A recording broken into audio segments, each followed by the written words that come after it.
Mhm. Recording in progress. So it's okay for me to record it?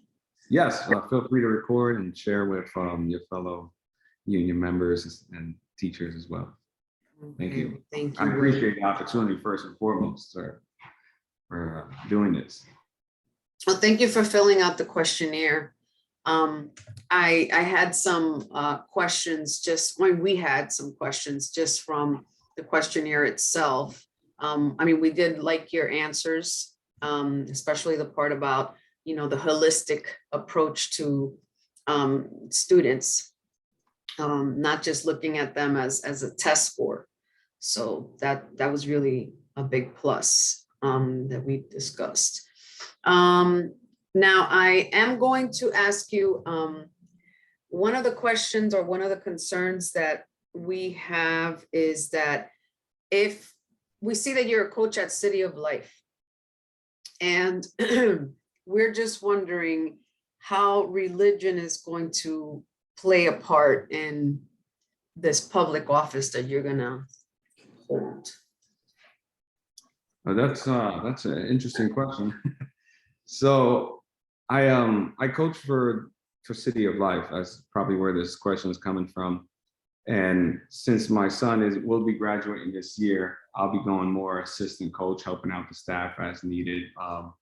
But I don't see any interfering or anything that could affect judgment or anything like that based on me being in the church or being more involved with the church. I'm not sure. Yeah. Okay, no problem. Okay, so the other question I have is, should it be part of a school board member's job description to sub in a classroom? I like that. I think it should be a mandatory amount. Yes, I believe so. You know, like teachers have certain things throughout the years that you have to do. Why not a school board member? Like not only serve on the board, but at least so many times go sub a class so that when you're making a decision, you remember that experience of dealing with the students. And, you know, even just subbing that 1 or 2 days, you're gonna remember what it's like, you know, and you're gonna think to yourself, man, a teacher has to do this every day, good or bad, you know, whatever the experience is, you know. Like I said, as you know, I coach, and a part of coaching at City of Life is actually that you get to your 7th period with a student is, your 7th period, if you're in football, you go and play, you go to football at 7th period. It's the last period of the day. And us as coaches, we have class time where we're going over like the book work of sports. Not everything is on, you know, you're going over games, you're going over good and bad, motivation. So me personally, I have a little bit of experience. I know it's nothing compared to you guys there every day for the 9 months, but I definitely have a respect for what you guys do. And being a substitute I think it'll just make us a better, well-rounded school board member. And I think that's what the community wants at the end of the day. Mm-hmm. Okay, so maybe like once a month, every couple of months, how often do you think? You know, I'm not sure what the right answer is. I would love to ask the question right back, because I think you guys have a lot of knowledge that I can learn from and gain experience from. So I'm not sure what the right answer is. Once a month would probably be a good amount. Also, you know, things like attending an expulsion hearing. I know there's some school board members that don't attend it. It should be one of the things too that we do mandatory. So you can see what's going out there, what's the procedures. You really get to see in an expulsion hearing how the staff and how the administration handle a situation. So you learn a lot from that, as well as being able to sub a class or whatnot. You get to see the good and the bad. Mm-hmm. That was actually one of the questions I was going to ask, is should that be also part of the job description? Absolutely. I mean, right now, a school board member, for the most part, they're going to their meeting once every 2 weeks. So I think we can add a couple things in there, make us more well-rounded and seeing the good and the bad, for sure. Okay, thank you. Okay, so the next question has to do with testing and how you feel that should be used. The standardized tests that students have to take, how should that be used? I'm going to start with, I know it's too much. I've seen the stress on students. I've seen the stress on teachers, speaking with teachers. And I know right now we have too much testing. I've talked to a teacher that they're stressed out about the beginning of the year tests, and then they have to score a certain percentage at the end of the year. I forget the name of it exactly. And then they're, say again? Maybe it's the pre and post test, maybe? Yeah, pre and post test, exactly. So they have that stress where it doesn't really count on the students, and I guess they figure out that they can kind of hurt a teacher by doing that. Then you have the FSA, and then I hear that, right now the governor's even talking about 3 major more testing. There's a lot of stress that comes with it, and there's a lot of money being spent right now on the testing. So I've seen with, my daughter goes to Osceola School of the Arts, and I've seen even in the last couple of days what it's done to her coming home, complaining about certain things of the test, and not really even wanting to go to school. She's not motivated knowing that there's going to be testing now. And Osceola School of the Arts, that's one of the things I believe in, is they really pull in the kids. The kids want to go to school. So not seeing my daughter not want to go to school because of the testing is firsthand experience. I've seen what it did to my niece, who I raised as my daughter. She goes to Toho High School, and she had to retake the, I want to say the FSA 3 times to pass math, and it was really stressing her out. She cried. I spoke with her, and she's a good kid. She has great grades, and to really put that stress on her, that her, what do you call it? Her value is based on a test. I'm kind of against it. And then I'll end with this. My son goes to City of Life, where they have no FSAs, and he loves school. I've seen him go. He went to Toho High School, his first 2 years of high school. Then he ended at City of Life, and I've seen him at Dad, can I stay home from school? To, hey Rico, we have to do a couple things before, like a trip or something. You want to stay home today on a Friday? No, I want to go to school. And I was just taken back, Mm-hmm. And I think a big part of that is the way they're teaching and testing could be it. Okay, yeah. All right, so the next question I have for you. Do you believe critical race theory is being taught in our schools? Since it's come up, I've talked to residents, campaigning. I'm knocking on doors, and aside from coaching in the community, I'm getting more involved in asking specific questions. And I have not personally came across anyone that's had an issue with it or seen it from their child's perspective. So as of right now, I would have to say no, based on me questioning the community and even asking my own kids at home. And that's another great question that I would like to ask the teachers and learn from it. I'm sure there might be a couple isolated incidents that I'm unaware of course, not being on the board or not asking the right people. So I would love to see what everyone else experiences, especially our ground troops, the teachers. Okay, so one of the questions that we had already asked in the questionnaire was about how a teacher should respond to a student altercation, when there's a student altercation. So we kind of wanted a little bit more of an elaboration on that, on how a teacher should respond to an altercation. Yeah, what else do you want to add? First and foremost, teachers are being put in a hard position with an altercation.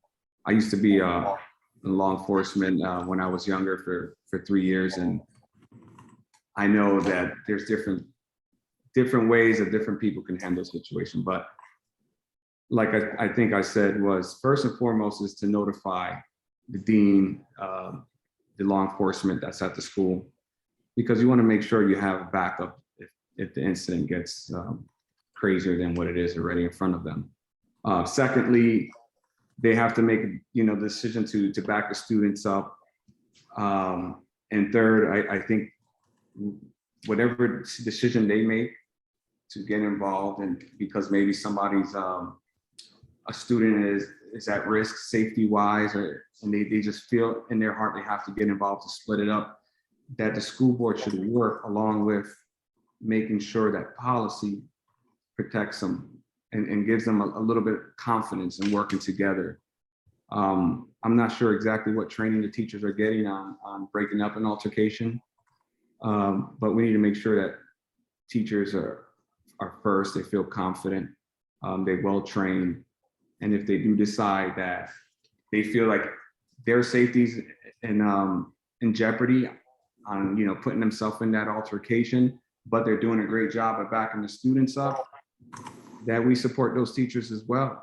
Some of these high school students, and I coach high school, they're big kids, some of them. And it could be a scary thing for someone who's never been in that situation on a defensive tactic level. You always could train on verbal judo. Of course, you definitely want to be saying the right things. Please stop. But putting yourself in that position, it's a tough decision for a teacher to make at a split second. I think of my law enforcement days, certain decisions are tough to make on a split second. And if we do, we need to train them and give them the confidence that we are either going to back them or that they at least know what they're doing with some scenario training. All right, so what should the parent-teacher relationship look like?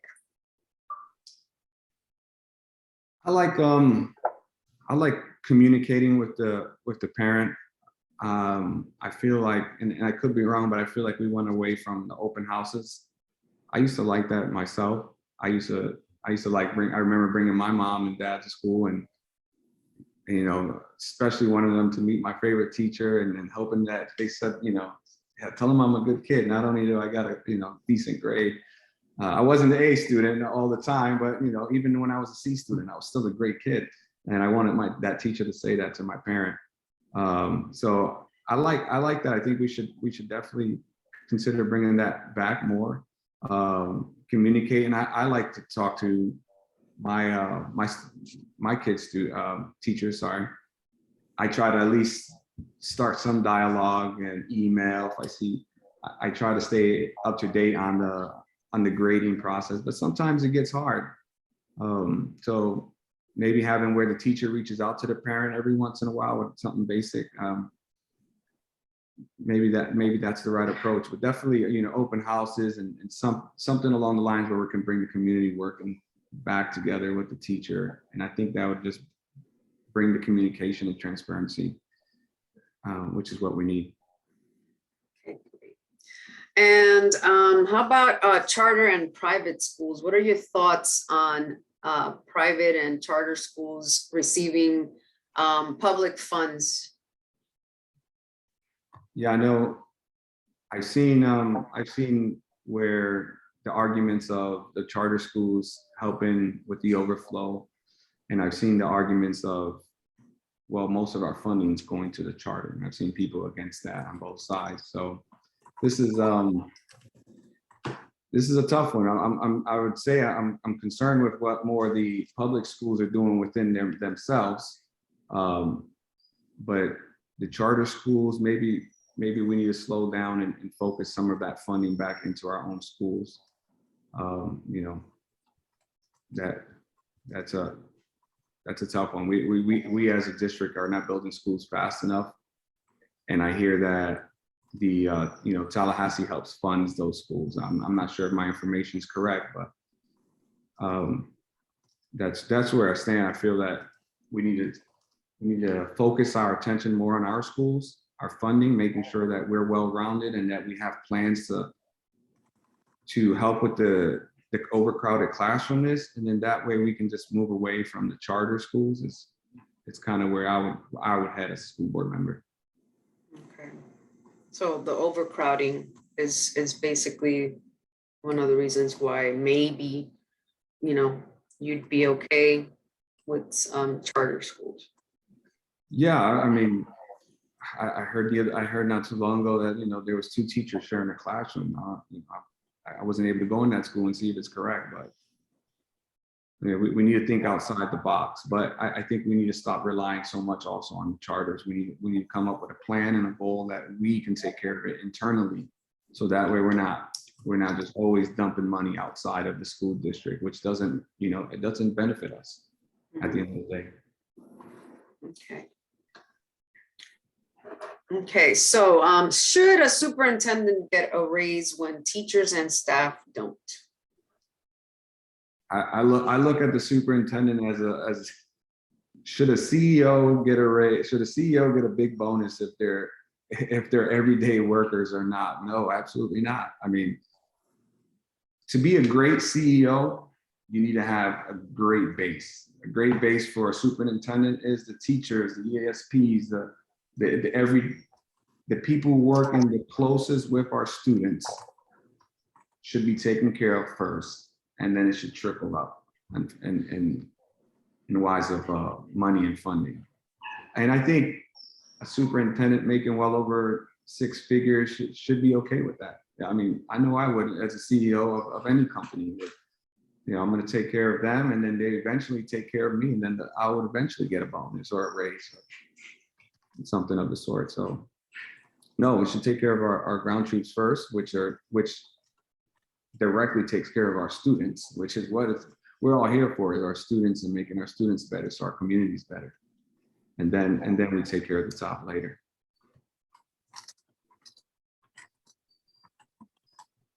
Okay, and okay, I think you had mentioned a little bit about SROs. Do you prefer that there be, you know, SROs or the Guardian program that has been kind of popular? Yeah, well, I mean, I was on the SRO committee, and I'm SRO all the way. You know, just based on their training, how much more they can get involved in the situation. I mean, from an SRO can do a drug test. A Guardian is limited on what they can do. And from what I look at them, they're security, and they're there for a certain amount of safety on an external threat entering the school, but being more involved in the school, they just can't do that. And so I'm all the way for an SRO to be in our school, and it gives a good impression that, you know, hopefully this is what one of the things as an SRO, being on the committee is, you know, they do what you call it, good role modeling. They have certain programs in place and certain things that they can do where they can interact with the students. And some of these students might have only heard negative things about a law enforcement officer, and now this is, you know, their first positive interaction with them. So I'm just for it all the way. They have specific training that have to do with SRO training, school safety, and they're held to a higher standard in their academy, their licensing, and their career. They have, you know, most of them are looking forward to a longevity career. I'm not sure if a Guardian is that much invested, as they can just find another job next year and be okay with a decision they made that could affect our students. Okay, so the next one is, how will you guarantee safety for minorities like Black, Brown, LGBTQ in school? Guarantee safety for minorities. I mean, I would hope that we already guaranteeing the safeties for minorities.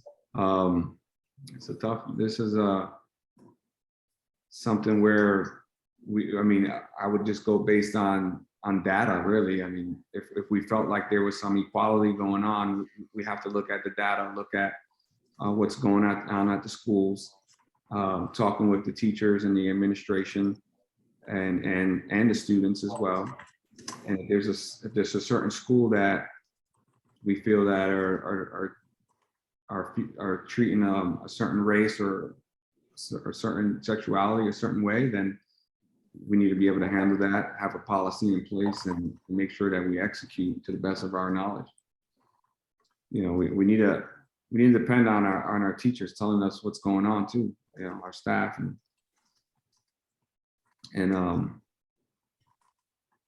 making sure that the students feel safe, equal, and that if they have a complaint, that there's a policy and a procedure in place that they can come and open up to, and not feel judged and feel like they might be taught, oh, I'm told that you're lying. You know, I've seen one person in an interview at the school board meeting. It's almost like the student felt degraded for speaking up on an assault, and you know, it happened to someone close to me who's a student, and I seen them come from someone that they love, and you know, if they're getting that at school and from law enforcement, it's just we need to make sure that we're at least listening to them and we give them respect, just like we would, you know, just like we would want our mother and daughter or son to get respected on a complaint. Describe your knowledge of the district's policy, the district's budget. I mean, sorry. So the budget has got a lot of things in it. I've been trying to look through it. I mean, I've been looking through it, not trying. I've been looking through it, and it's one of those things. Like, I would love to have a sit down with a CPA. I would love to look at. I'll tell you, one of my ideas as a school board member is to make a budgeting committee where we would include a teacher union, ESP representative, and a Teamster, and a community member that, let's say I'm a board member in District 4, and I know a certified CPA wants to get involved, that I can invite them and start a committee to basically you know, just even if the school didn't approve it, even for myself, that way I'm well knowledge and got a little bit of input from everyone and know exactly how to represent them on the board, which is what's important.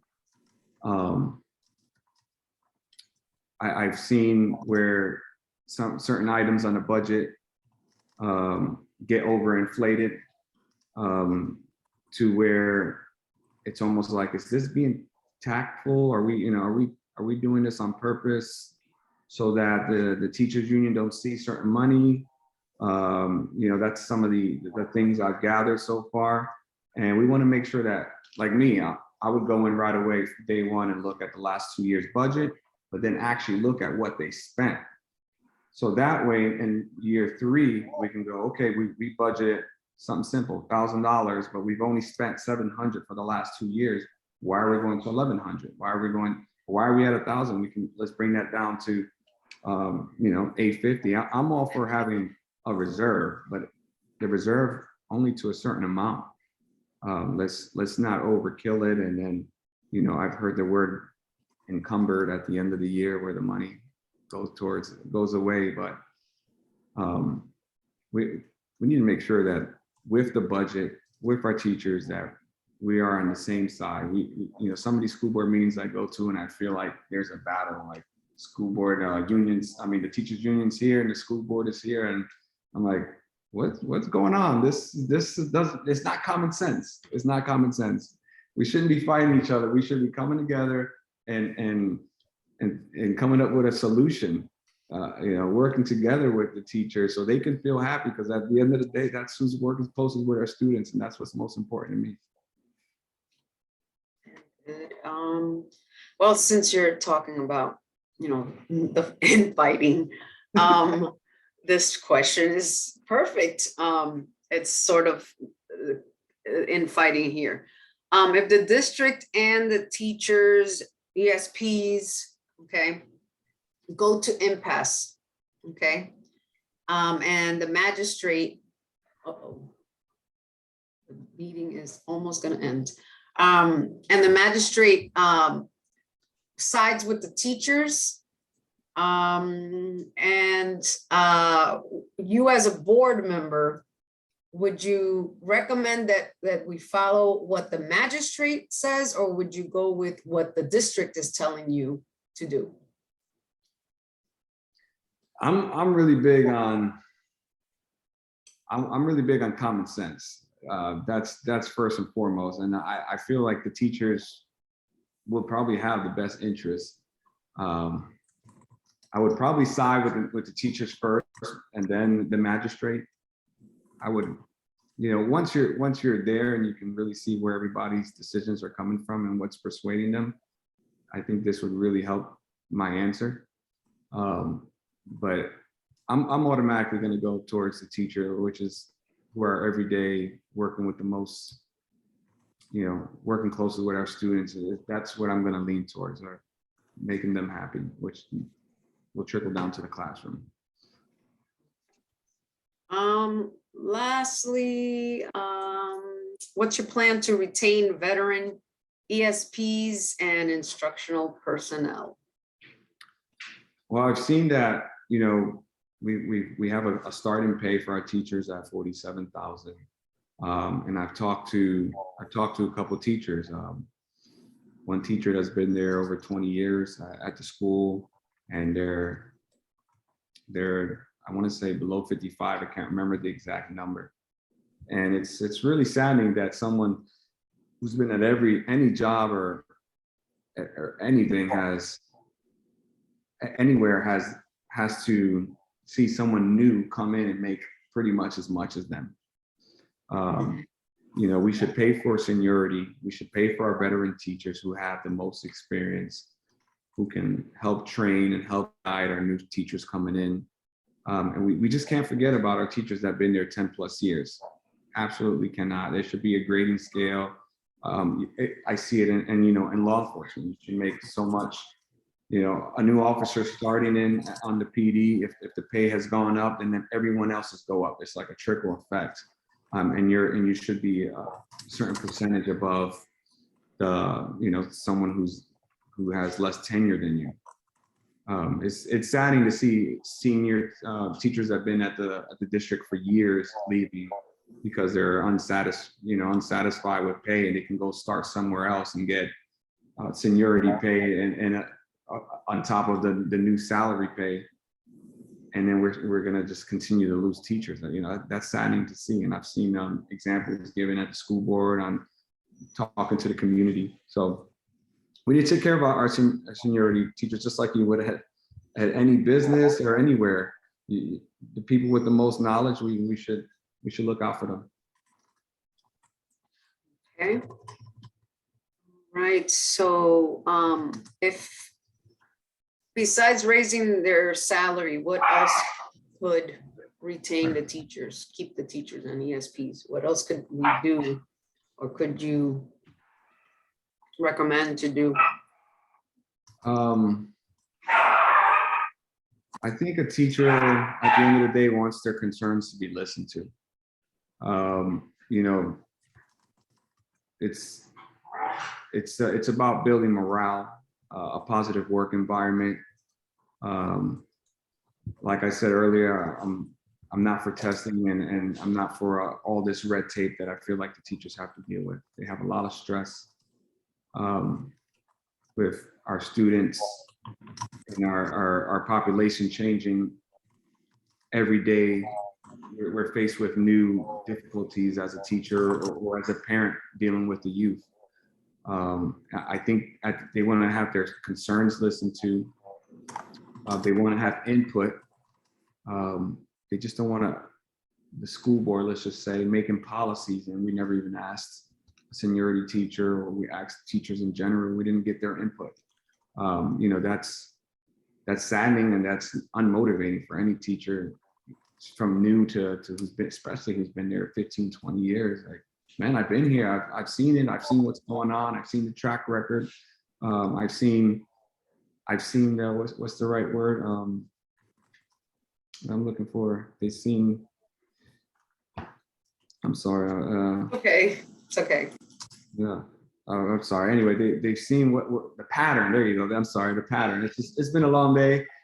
I was a little nervous for this meeting. I really want, but they see the pattern, and I think that, you know, seniority teachers can see the pattern and what's coming, and we need to listen to them.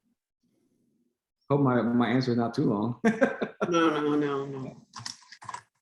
And then, I mean, I don't want to take up too much time with this last question, but do you, what are your feelings on book banning?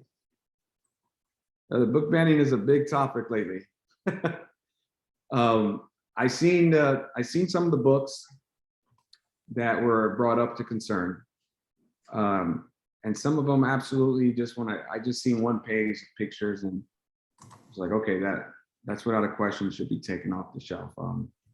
But then I've seen that the superintendent, she took out certain books right away, and they explained the process. They took it off the shelves right away. They explained the process that the school board has in place, and where there's a book review. And I thought that sounded fair. You know, the things the books that were brought to attention that were a little, you know, to some might have seemed extreme, they were taken off the shelf immediately, which I think was a great response. But then also to back up their response, they're like, all right, now we're going to review these books.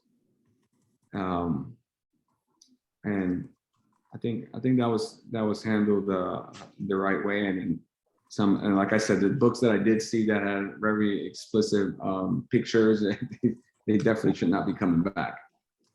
And, you know, we have the rating system, and I think the rating system should work. Yeah. Now, is there anything else that you would like to add, like us to know?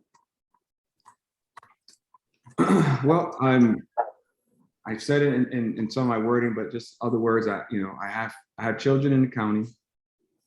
I've coached on a volunteer basis with all age groups, and I'm looking to get involved. I'm looking to do what's right for the students, and I'm looking to bring respect, transparency, and really, I feel that statement comes with getting the backs of our teachers. I'm not coming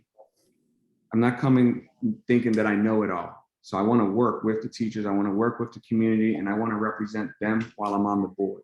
And that's what I feel like I bring the most: common sense, even keel, and not making decisions that I've thought of only on my own the night before. I want to have decisions that are well thought out, that I've talked to teachers union, I've talked to parents, and I've talked to the community members. And I feel like that I'm that board member that the community could use and will need. And I appreciate your time today. Thank you. Thank you so much. We also appreciate your time, and we will let you know when the next thing is, because we will be doing meet and greets. Okay. Awesome. Like I said throughout this process, I want to meet with you guys and ask you guys questions. You know, knocking on doors and going through this process. I really, the more I talk to the people who are involved, the more I learn, and the better well-rounded member I can be. Okay. I look forward to that. I will keep communicating with you. Thank you. I appreciate it. You have a blessed day. Okay, you too. Bye. Bye.